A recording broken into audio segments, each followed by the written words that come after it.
Porque você é Flamengo e meu pai Botafogo. O que significa impávido colosso?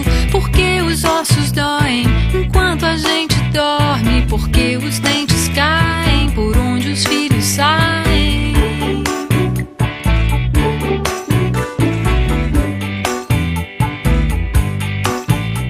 Porque os dedos murcham quando estou no banho. Porque as ruas enchem quando está chovendo.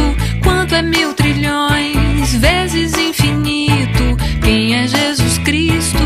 Onde estão meus primos?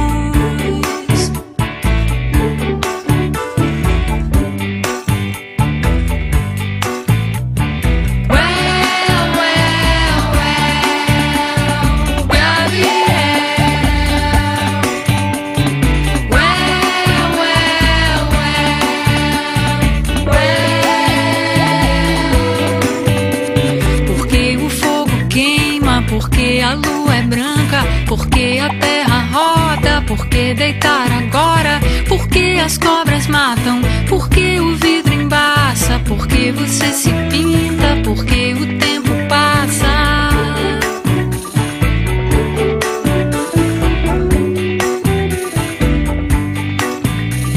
Por que a gente espirra? Porque as unhas crescem? Porque o sangue corre? Por que a gente morre? Do que é feita a nuvem? Do que é feita a neve? Como é que se escreve?